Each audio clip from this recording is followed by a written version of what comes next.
बहुत सारे राजनीतिक दल एक मंच पर आकर के एक मत में एक सुर मिला रहे हैं और कहीं ना कहीं वर्तमान में जो सरकार भारत में रूल कर रही है उसके खिलाफ कहीं ना कहीं हल्ला बोल रहे हैं। मेरे साथ पूर्व IPS अधिकारी अशोक साहब हैं और पहली बार सामाजिक मंच पर राजनीतिक मंच पर वो रिटायर होने के बाद में है। सर कैसा लग रहा है सार्वजनिक जीवन में?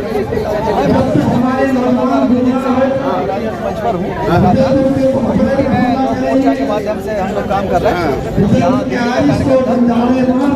बहुत बार आया लेकिन राजनीतिक तरफ से अब आए। वर्तमान में जो भारत में राजनीति चल रही है, जिस प्रकार से जिस प्रकार से कैसा देखते हैं, क्योंकि आप एक अच्छे ऑथर भी हैं। भारतीय संविधान ने स्पष्ट कर रखा है, आर्टिकल 25 स्पष्ट किया गया है कि इस देश में कभी भी धर्म के आधार पर कोई राजनीति और अपने अपने धर्म के सभी लोगों को निश्चित रूप से ऐसा षड्यंत्र ना तो कामयाब होगा, ना कामयाब होने दिया जाएगा। इसमें 90% जनता किसी भी तरह से आप करेंगे किसी भी विचार का साथ नहीं देंगे, लेकिन जहाँ बाबू साहब अम्बेडकर ने भारत में समता, बंधुता, न्याय, उपासना की, आज़ादी दी, वहीं आज सरकार का नारे लग रहे हैं कि भारत को अखंड भारत बनाएंगे, भारत को हिंदू भारत बनाएंगे। और बाबा साहब डॉक्टर अम्बेडकर के विचार को जो आगे बढ़ाने वाली पार्टियां थी वो मुँह में दही जमा करके बैठी खामोशी। बहुत सी पार्टियाँ या तो उनका कोई अपना साथ होगा इसमें चुप बैठी है, निश्चित रूप से जो बहुजन समाज का नागरिक है निर्भीक है तो वो सड़कों के लिए तैयार है, गलियों करने के लिए तैयार है और पूरी तरह से षड्यंत्र हो रहे हैं उनको एक्सपोज करने के लिए तैयार हो गया है। और किसी भी तरह से ऐसा कोई साकार नहीं होगा, धर्म के ऊपर भारत कभी भी नहीं बनेगा। और जो राष्ट्र धर्म के ऊपर राष्ट्र बने थे वो कभी सफल नहीं हुए। अगर आपको राष्ट्रवाद लेकर के आना है राष्ट्रवाद लेकर तब आएगा ना जब सबका हिस्सा सबका विकास होगा। नौकरियों में भी, गैर सरकारी नौकरियों में भी जब सबको लगेगा कि हमारा हिस्सा है देश के अंदर तो लॉयल्टी अपने आप बढ़ती है। दुनिया के इतिहास का सबूत है इसमें। लेकिन जॉब दीजिए युवा अगर लॉयल होंगे तो निश्चित रूप से राष्ट्रवाद बढ़ेगा। अंतर्जातीय विवाह बढ़ाइए, नौकरियाँ दीजिए, हिस्सा दीजिए तो अपने आप जैसे परिवार में हिस्सा दिया जाता है ऐसे ही देश के अंदर हिस्सा दिया जाना चाहिए। और वाकई देश अपने आप में अखंड होगा और अखंड है निश्चित रूप से। ऐसा नहीं है, किसी की हिम्मत नहीं कि देश को एकता से कोई खेल सके। संविधान बहुत मजबूत है और ऐसा कोई भी सपना किसी का पूरा नहीं होने वाला जो धर्म के ऊपर आप करेंगे ऐसा सबसे पूरा नहीं हो सकता जो धर्म के ऊपर देश को बांट। लेकिन ऐसे में जब सरकार की सह पर संविधान बदलने की बात की जा रही हो, संविधानों को जलाया जा रहा हो, संविधान की लागू करने की बात की जा रही हो, बाबा साहब डॉक्टर अम्बेडकर को कभी नानक रहदास का सपना जो था, मुझे का सपना था, तो वो तार तार हो रहा हो। और ऐसे में आप इसका कुछ को बोल रहे हैं, लेकिन जो पार्टियां आप लोगों ने जो आपकी राष्ट्रीय पार्टियां थी वो नहीं जमा करके बैठे, फिर मेरा वही सवाल है कि क्या कारण है?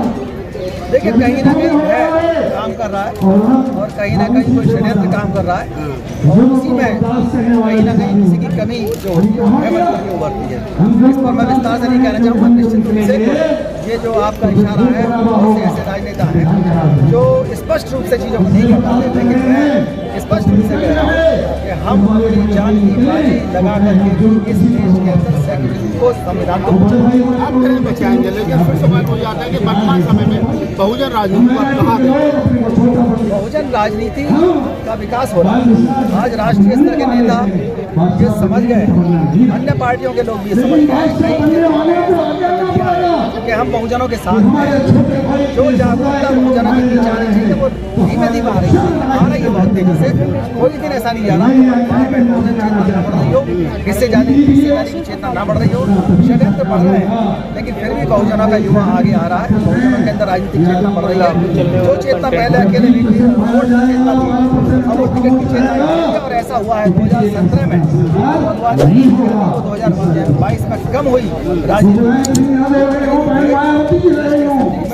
2022 में 25% आगे चल करके यही चेतना 85% आगे चल के ये सिद्ध होगा। आप देखिए बहुत सारे बहुजन एक्टिविस्ट और दलित एक्टिविस्ट कहने की पहली पसंद कांग्रेस बनती जा रही है। रतनलाल जी कांग्रेस में चले गए, रघुकांत कांग्रेस में चले गए, राज्यपाल गौतम कांग्रेस में चले गए, राहुल गांधी जो है वो 1585 की बात कर रहे हैं।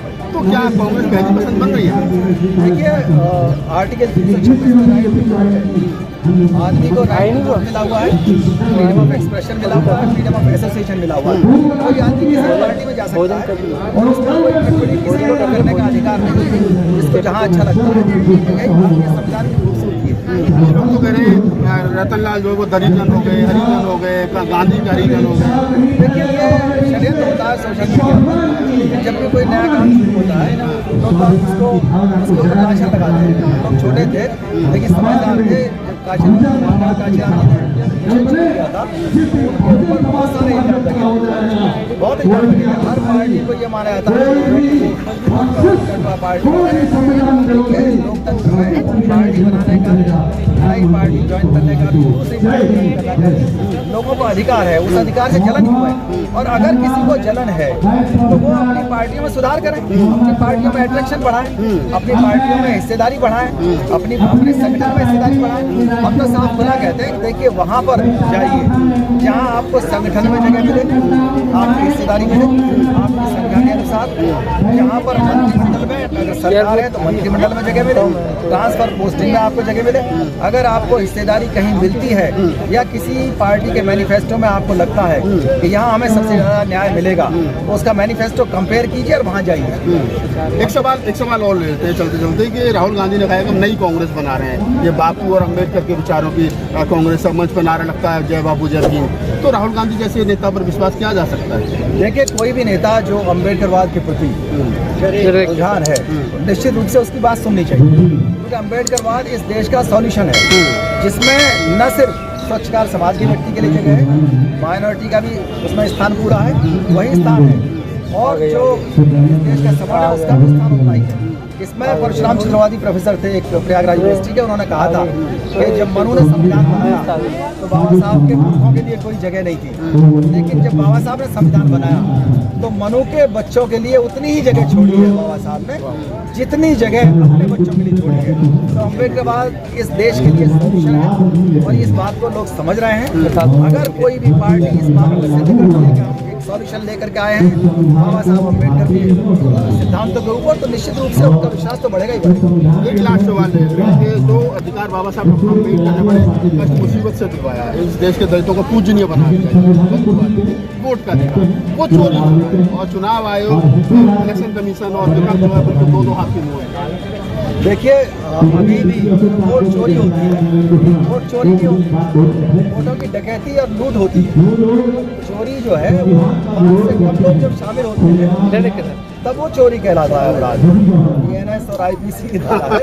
लेकिन जब 5 से ज़्यादा संस्थाएं, जब 5 और 5 से ज़्यादा संस्थाएं शामिल हों तो वो डकैती कहलाती है, लूट कहलाती है। तो ये ऐसा नहीं है, हमने इसमें रिसर्च किया और करीब 22 स्टेप्स पर धीमे धीमे करके हर जगह लूट की जाती है, चाहे वो पुलिस की ड्यूटी बनाने का, चाहे वो ऑफिसर्स के ट्रांसफर पोस्टिंग। जब भी इलेक्शन होता है उससे 1 साल पहले प्रक्रिया शुरू होती है निर्वाचन की, वोटर लिस्ट बननी शुरू होती है। न सिर्फ वोटर लिस्ट में नाम हटाना और जोड़ना होता है, दूसरी चीज वहाँ कौन ऑफिसर तैनात रहेंगे, कौन सेक्टर मजिस्ट्रेट तैनात रहेंगे, इस बात का ध्यान रखकर किया जाता है कि कौन सत्ता को लाभान्वित करेगा, कौन हमारे पसंदीदा उम्मीदवार को वोट देने में, बेईमानी करने में कौन ज़्यादा मददगार साबित होगा। और इस तरह की ड्यूटी लगाई जाती है। यहाँ तक कि जो कैटेगरी कैप्चर किया है, आपने देखा होगा आगरा की जो सीट है रिजर्व सीट कॉन्स्पिरेसी है, आगरा की सीट रिजर्व सीट है, लेकिन वहाँ पर अनरिजर्व कम्युनिटी का व्यक्ति को खड़ा करके मेंबर ऑफ पार्लियामेंट बनाया। उससे पहले वो कोटा से विधायक रहे और इतनी सारी सुविधाएं मिल गई। लोग कोर्ट गए, कोर्ट से भी जो काम आधे घंटे में डिसाइड हो सकता है, आधे घंटे में डिसाइड हो सकता है, वो 8-9 साल से डिसाइड ही नहीं हो पाया। आगरा की जो रिजर्व सीट है वो कैटेगरी ही कैप्चर हो गई। मतलब 80 की बजाय रामशंकर कठेरिया वहाँ पे सांसद रहे, वो SC की सीट है, लेकिन सांसद रामशंकर कठेरिया बने ना, बघेल साहब बघेल साहब है ना। और एक साहब के पास शेड्यूल कास्ट का सर्टिफिकेट नहीं है। जो सर्टिफिकेट है उसके बारे में सब पूरे देश को जानकारी है, पूरे देश को जानकारी है। और इस पर निर्णय आधा घंटे में हो जाना चाहिए, लेकिन वो आधे घंटे में निर्णय नहीं, क्यों नहीं हुआ? इलेक्शन कमीशन के द्वारा निर्णय होना चाहिए था, क्योंकि इलेक्शन कमीशनर ऑफ इंडिया भी समावेशी नहीं, उसके अंदर ओबीसी का, एससी का पूरी तरह से मेंबर्स नहीं है। हम लोग मांग कर रहे हैं कि इलेक्शन कमीशन ऑफ इंडिया के अंदर 11 लोग हों, जिसमें एक एसटी हो, 5 ओबीसी और 2 माइनॉरिटी के लोग एक सामान्य हो, तो इलेक्शन कमीशन ऑफ इंडिया जो भी मेजोरिटी से निर्णय लेगा वो निर्णय मान्य होगा और कम से कम घातक होगा लोकतंत्र के लिए। इसी तरह सुप्रीम कोर्ट में भी अगर 11 लोग हो गए, 11 सदस्य हो गए, सुप्रीम कोर्ट में भी अगर 5 ओबीसी बैठते हैं, एक एसटी बैठते हैं, एक सामान्य, 2 माइनॉरिटी, जो संविधान का निर्णय होगा वो संविधान को बचाने वाला होगा। निश्चित रूप से कॉलेज तो हटना चाहिए, लेकिन जब भी संविधान पीठ बने वो 11 सदस्य हो, संविधान पीठ के ऊपर और इलेक्शन कमीशन ऑफ इंडिया के ऊपर ये बहुत बड़ी जिम्मेदारी है। लोकतंत्र को बचाएं और संविधान को बचाएं, जो कि इस समय नहीं हो रहा। इसीलिए वोटों की जो डकैती हो रही है और जो नेताओं को तो कागज नहीं दिए जा रहे, जो इलेक्ट्रॉनिक डाटा था वो नहीं दिया जा रहा, इसके पीछे यही है कहीं ना कहीं लोगों ने बताया कि हमको डाला गया है तो कोई मजबूर नहीं कर सकता, बाध्य नहीं कर सकता। कहीं ना कहीं मिली भगत कई सारे गाँव के लिए है और उसकी वजह से हो रहा है। SIR और इससे हो जाना चाहिए था बहुत पहले, नहीं हुआ। 11 डॉक्यूमेंट मांगे थे, उसका प्रोसीजर नहीं था। मैं IPS अधिकारी हम लोगों के पास बर्थ सर्टिफिकेट नहीं है, गाँव में जन्म हुआ था तो हमको तो वोट देने का अधिकार नहीं है। और हमारे 99% लोगों के पास जमीन नहीं है, तो वो कहाँ से लाएंगे आवास का? झोंपड़ी का नंबर नहीं होता, तो उनका वोट देने का अधिकार अगर छीनने का षड्यंत्र है तो हम उसका पूरी तरह से पूरी तरह से विरोध करते हैं। आप IPS VP अशोक साहब हैं और चर्चित चेहरा सोशल मीडिया पर आज जंतर मंतर बनाए थे, तो हमने भिन्न भिन्न विषयों पर बहुत सारे सवाल उनसे पूछे। बहुजनों के भविष्य को ध्यान में रखकर राजनीतिक की और सामाजिक की और धार्मिक की आज पूरी बातचीत के बारे में आपकी क्या सोच है, क्या प्रतिक्रिया में कमेंट सेक्शन में कहिए और हमें दीजिए। धन्यवाद।